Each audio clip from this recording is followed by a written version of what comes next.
How many of you are loving what I'm saying right here? Hey, Wayne, that sounds like a pretty great investment. Why are you telling us about it? Now I want your full attention. I want you to get this. A lot of you today, you have come on a very fortuitous day because we're doing this with Kevin.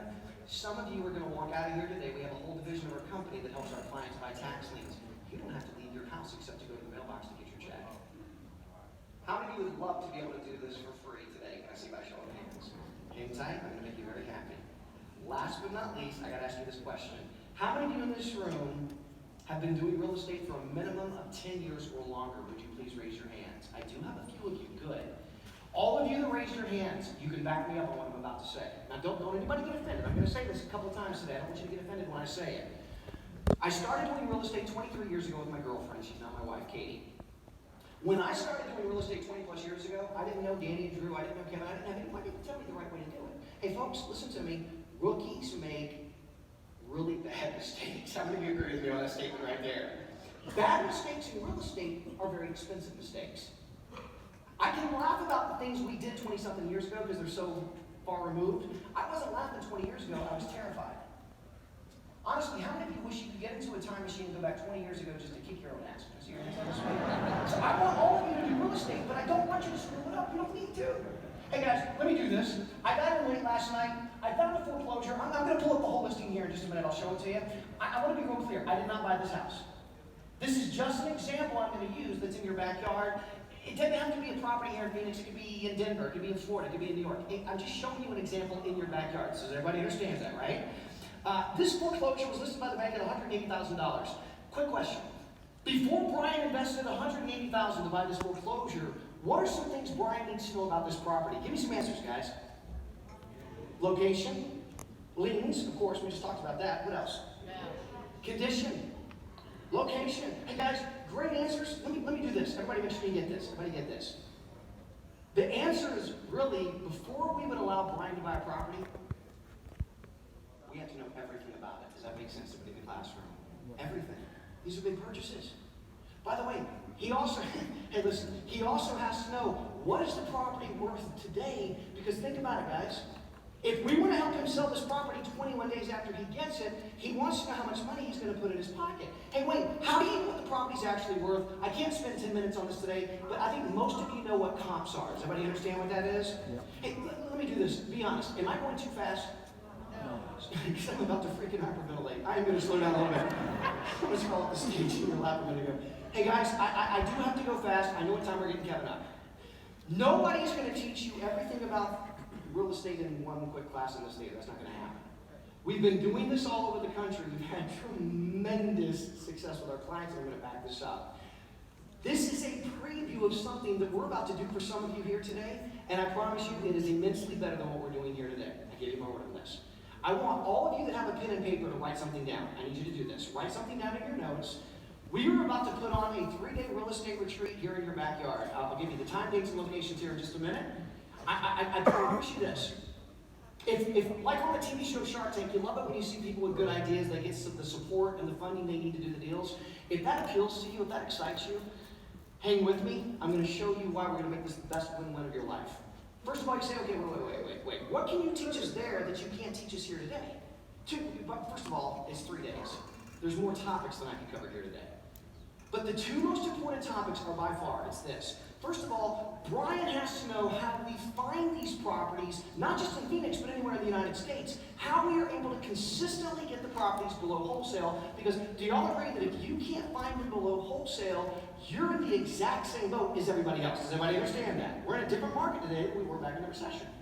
Number two, you still have to know how we evaluate the properties to make sure that it's a good purchase. For instance, and listen closely, just because you find a cheap house or a foreclosure, does that automatically mean you should buy that property, yes or no? Absolutely not. Katie and I learned the hard way 20 years ago, before you buy a property, guys, there could be 60 or 70 questions. You need a clear, definitive answer. But when Katie and I had to answer all these questions on our own, we realized it's just too much time. We just don't have that kind of free time. One of the biggest reasons people tell me they don't do real estate is also lack of time that they have to go find the properties and do them the right way and analyze them. I said we have unfair advantages I'm going to give you that others can't. Here's a big one. Instead of you having to analyze each and every property yourself, how many of you would be thrilled to death if we could take care of that for you? Would that make anybody happy? You say, wait, what does that mean? Okay. Okay, listen to this. Those of you that decide to join us today, and again, I'm going to make this a very easy decision. I'm going to give you something today. And by the way, I need you to write this down in your notes. Everybody write down 2 words. The deal, D-E-A-L, desk, D-E-S-K. Wayne, what is the deal desk going to do for us? Hey guys, you're going to love this. You type in the address to any property in the United States. Commercial, residential, for sale, not for sale. Just type in the address. Hit enter. Within less than 3 minutes, we can send you back a 13-page report that you can actually print out that answers the questions that all of you better have answered before you buy the property. Is it in foreclosure? Stage of foreclosure? Who's the bank carrying the note? Are there liens on the property? What are the comps of the houses in the neighborhood so you know what kind of neighborhood it's sitting in? What's the current value, today? What's the current value of the property that you're interested in? What's the square footage, the crime in the neighborhood, the school districts? By the way, folks, how many of you in this room would love to have our support and technology so that every time you're looking at a property, you know you're doing it the right way? Does that make sense? Wayne, what's that going to cost me? I'm going to make you very happy. By the way, do yourself a favor. When you get done here today, I want you to go home and I want you to look up some of the big boys in real estate. Look up ERA, Keller Williams, Century 21, Remax, great companies. They can do the same thing. They're going to charge you $200, on average, $200 per property analysis, per report. Those of you that decide to join with Danny and Drew and Kevin and us today, I want you to write this in your notes, $24.95 only as you use it. It's going to get better. You say, what's only as you use it mean? What's your name down here, sir? Henry? Henry is, well, we're at the very end of October. Henry wants to analyze 1 or 2 properties here before Halloween. 1 or 2 properties, 3 properties, whatever. It was not $24.95 per property. It was $24.95 for those 2 or those 3 that he did in October. How many like what I just said there? Does that make sense? Now, he's not going to use it in November. He's got family coming in, got a lot of things going on for Thanksgiving. Just turn it on. You don't have to pay $25 in November. You don't turn it on again until January, you pay nothing. So you only pay while you're using it. Is that fair to everyone in the classroom, okay? Hang tight, there's some bonuses they're going to let me do here today with Kevin. I'm going to make you very happy, but I need to get back to this example. And I want all of you to see this because this happens a lot. Folks, the foreclosure that we found last night, or I found it last night for $183,000. On the report, run the analysis, because of where it's located, square footage, all of these different variables that can take you a long time to find out. Realize this. This property that was listed by the bank as a foreclosure at 180 actually evaluated at $313,000. A lot of equity in the house. Do we like it so far? You know, the enthusiasm in this room is freaking awesome. Come on, guys, help me out. Dear God, you let me stand up here like that. This property has $130,000 of equity. Do we like it so far? Yeah. Are you really going to make $130,000? I can't say guarantee. I can almost guarantee you will not. You say, why? 2 reasons. When you find a property listed at $180,000 that's really worth $300,000, it's either at an auction or the bank listed it ridiculously low because that's going to start a what? A bidding war. If there's a bidding war, the bank wins, we lose. Does that make sense? Always turn the luck. Don't fall for this. The key to investing in these properties, please, Wayne, how do you do it? How are you and Danny and Drew? How are you able to consistently help me get properties, not just here, but anywhere in the United States below wholesale? Here it is. The key to investing in these properties is always about attacking the property at the right stage. We create deals with Brian pre-market, pre-auction, pre-MLS, before everyone else has access. This is the single most important unfair advantage that we as a company have in any market. Because if you can't get it for the right price, you're in the same boat as everybody else. I need you to watch this. I need you to see this because this is what we do for you. Our job was to help, what's your name, pal? Kevin. Our job is to help Kevin get these properties below wholesale. We help Kevin get it for the 183, not the 313. Here's the hardest thing I'm going to ask Kevin and all of you to do. Now watch. Once we help him get it below wholesale, we don't want this to take him 6 or 7 months to unload it. We want him to sell it in 21 days. Everybody understand that? Yeah. To sell it immediately, tell me if this makes sense. Kevin, you can't sit there and ask 313 because, yeah, you'll get that, but that's top of the market. Does that make sense? Allow us to do this. Allow us to discount that property by 20 to 30% off the 313. Yeah, you're going to make a little bit less profit, but how many of you rather take less profit and get rid of it immediately versus 6 or 7 months? Does that make sense? By the way, you say, wait, hold on. Let me get this straight. So you guys have the ability to show us how to get properties below wholesale anywhere in the country Show me exactly what it is you're going to do for us if we did join today. I'm glad you asked. Here's what we're going to do. Everybody watch this. Watch this. Our job, as I said, was to help you get this property that I found last night, get it for the 180, not the 300. Does everybody understand that? We know how to do it. That's our forte, getting them at the right price. We know it's worth $300,000. We know it is. But if you ask $313, that could take you 6 or 7 months. You got to find the right buyer. We want to unload the property tomorrow in 21, 31, 41 days. I already gave you the answer. To unload it immediately, you have to let us discount it by, say it, 20 to 30%. Just so you know, I discounted that last night by 25%. That's the number I used, okay? Here's why I say this is the hardest thing I'm going to ask Kevin to do. Kevin, I'm going to ask you to forego about $78,000 of potential profit you could have made, but could have taken a lot longer to sell. Does that make sense? Once Kevin has let go of the $78,000 that he could have made, he now put it in the Phoenix market at $235, but he's priced it right to move it so fast it makes his head spin. How many of you understand where I'm going with this? Does that make sense? It's less profit, I understand that. But watch. Take out what was paid. We said we paid $183. Take out closing costs and cleanup. Now please stop. I'm going to pause for just a second. Cleanup is not rehab. Everybody hear what I just said there? Cleanup is you pay a kid $50 to cut the grass, trim the hedges, make the house not look haunted tomorrow. Does that make sense to everybody in the classroom? Okay? By the way, I'm going to say this. Most of our clients, when we help them get these properties, they end up doing some minor rehab because they do make quite a bit more money typically. So there's nothing wrong with doing rehab. I will not teach anything about rehab today because in 23 years of investing in real estate, I've never done one rehab because I'm no good at it. And honestly, when you do rehab, yeah, you'll probably make a lot more money, but you don't get paid till the job is done. Does that make sense? That's more headache than I want. Now, I'm not saying you can't do it, but can I ask you this question? How many of you in this room loved when I said our competitive advantage would be this? If I could help you do the snap flipping, not just in Phoenix, but anywhere in America, and you never have to leave, how many of you love to do this and never even have to walk in the front door of that house? Don't get offended by this. I don't want any of you to walk in the front door, and I'll tell you why. Because I swear, here's what every one of you would do. The second I let you in that house, you're going to feel God calling you to be an interior designer. you know it's true. That's a death trap. So I'm going to take out, now listen, I'm not saying we can't do rehab. I'm not going to teach rehab. This is quick flip. I'm going to take out another $20,000 for closing costs and paying a kid to cut the, don't even have grass, to cut the cactus or whatever. I got to get you to trim it down a little bit. Take out $20,000 for that. You just made a profit, which is half of the national average. You made about 30 grand, probably a poor example. Nobody got rich on that deal, not even close. But how many of you in this room say, yeah, that would come in mighty handy before the holidays? We're going to see by show of hands. How many of you in this room, let me ask you this question. One of the lessons I learned years ago with Tony Robbins was this: it is so much easier when people are passionate about what they're doing. You know how you get passionate? Listen to me, folks. The only way you get passionate about what you want out of life is to know what you want out of life. What do you mean by that, Wayne? It is so much easier for you to achieve all of your goals if you have a clear vision of what the goals are before you set out to do. Does that make sense? I'm going to ask you a question, and I want you to sit back there like a plant. I want you to answer this for me. Why do you want to make the money that we watch on Shark Tank? Why do you want to make the money that we can provide through real estate? What would it take? Hey, not a big profit, but what would that do for anybody in this room? Give me an answer. Travel. Nothing wrong with that. She said time. It's not like time travel. I don't know what that means. Okay, yeah. Freedom. I like that. You know what? Who said freedom? Was it you? It was you down here. What's your name? Georgina? Okay, I loved her answer. She said freedom. You know, I liked her answer. She didn't get carried away.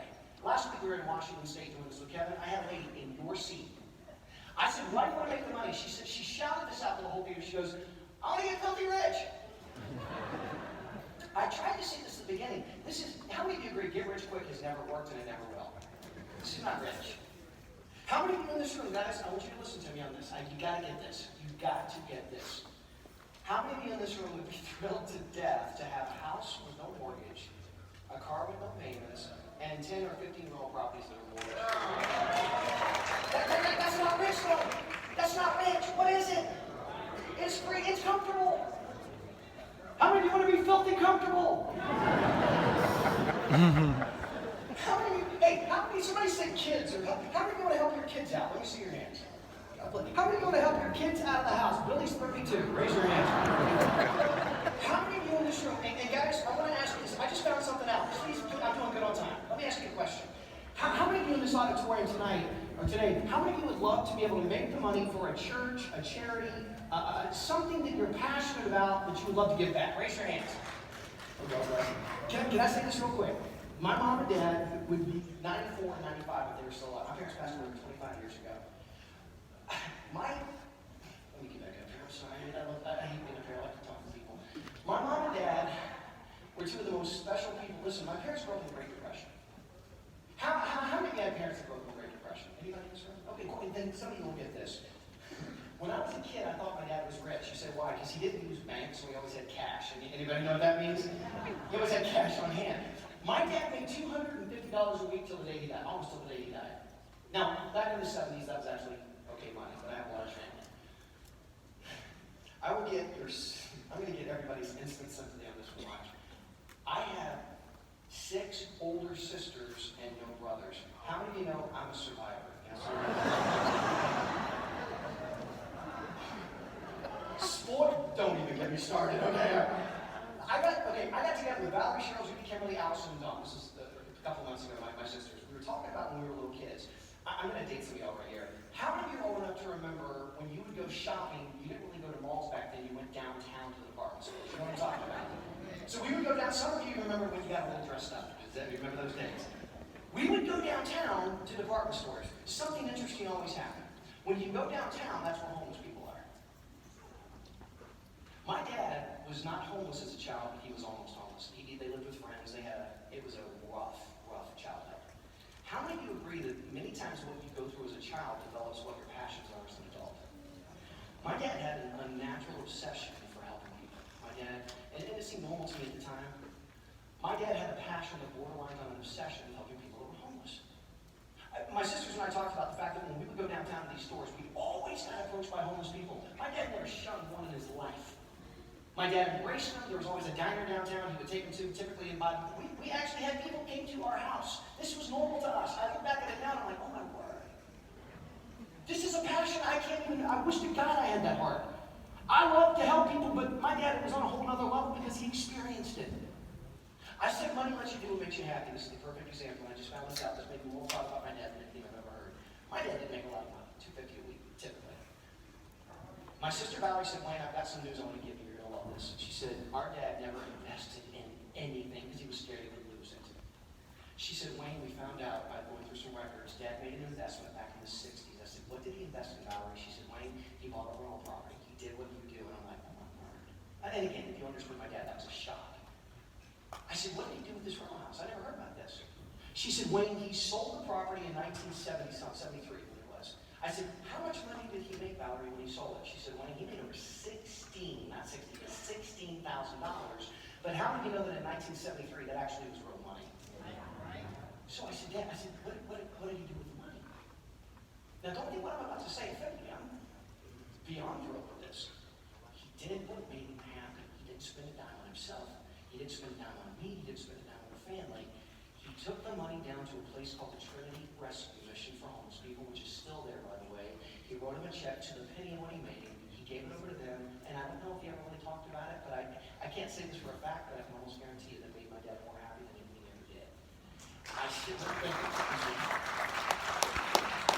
And I say money allows you to do what makes you happy. Folks, I wish you would listen to this and take this with the right spirit. So many of you are going to walk out of this theater today, and I promise here's what's going to happen. A lot of you will walk out of here with an inspiration now to go out and do real estate, because any of you can do it. The biggest mistake you could possibly make, and I'm not talking downtown, I'm speaking from 20-something years of experience, is walking out this theater today saying, you know what, he's right. There's a lot of money out there if you know what you're doing. I'm going to go do real estate, but I bet I can do it on my own. I'm not saying you're not smart, but I'm going to say this over and over. Rookies make mistakes. Most of you, after the session today, will drive by so many different properties that you've never seen before that are for sale. You ever buy a car that nobody owned until you bought it, and everybody had that car? You know what I'm talking about? You will see property after property out there, and be honest, most of you will look at it, you'll remember this conference today and think, oh, I bet I can make some good money on that, and you're going to drive on by it. Not because you're stupid, not because you're lazy, it's because you don't know what to do. Lack of knowledge leads to fear, fear is bondage. Fear is the number one deterrent. My dad used to say this from the pulpit all the time. My dad was a Baptist preacher. How many of you know I'm going to collect a love offering? No, I'm just kidding. My dad used to say this from the pulpit all the time.